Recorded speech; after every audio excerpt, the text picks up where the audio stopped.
Mastery of Destiny by James Allen. Published in 1909. 10th chapter. The Joy of Accomplishment. Joy is always the accompaniment of a task successfully accomplished, an undertaking completed, or a piece of work done, always brings rest and satisfaction.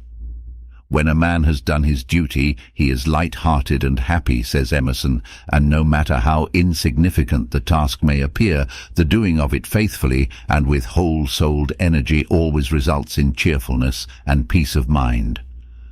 Of all miserable men, the shirker is the most miserable.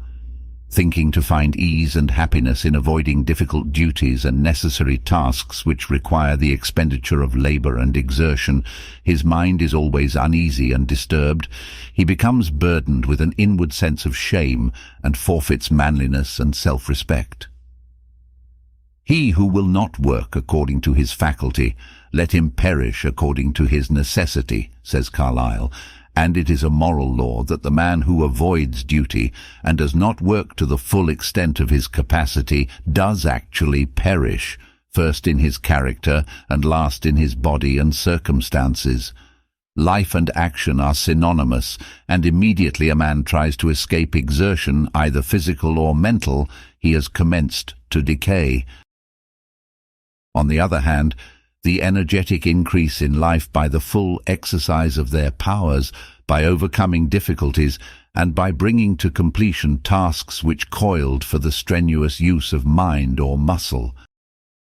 How happy is a child when a school lesson, long labored over, is mastered at last. The athlete who has trained his body through long months or years of discipline and strain is richly blessed in his increased health and strength, and is met with the rejoicings of his friends when he carries home the prize from the field of contest. After many years of ungrudging toil, the heart of the scholar is gladdened with the advantages and powers which learning bestows.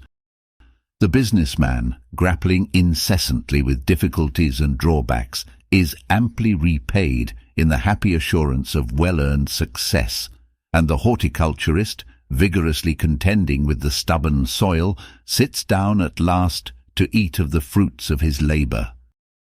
Every successful accomplishment, even in worldly things, is repaid with its own measure of joy, and in spiritual things, the joy which supervenes upon the perfection of purpose is sure, deep, and abiding.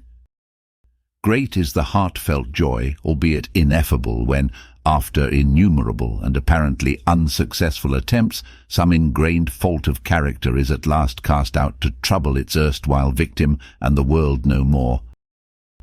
The striver after virtue, he who is engaged in the holy task of building up a noble character, tastes, at every step of conquest over self, a joy which does not again leave him, but which becomes an integral part of his spiritual nature.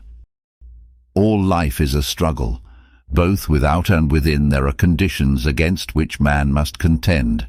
His very existence is a series of efforts and accomplishments, and his right to remain among men as a useful unit of humanity depends upon the measure of his capacity for wrestling successfully with the elements of nature without, or with the enemies of virtue and truth within.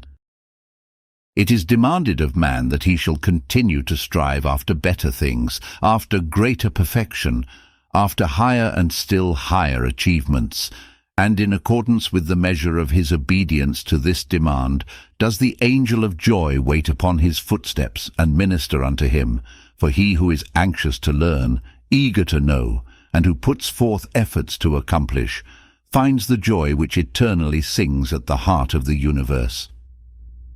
First in little things, then in greater, and then in greater still must man strive, until at last he is prepared to make the supreme effort and strive for the accomplishment of truth, succeeding in which he will realize the eternal joy. The price of life is effort. The acme of effort is accomplishment.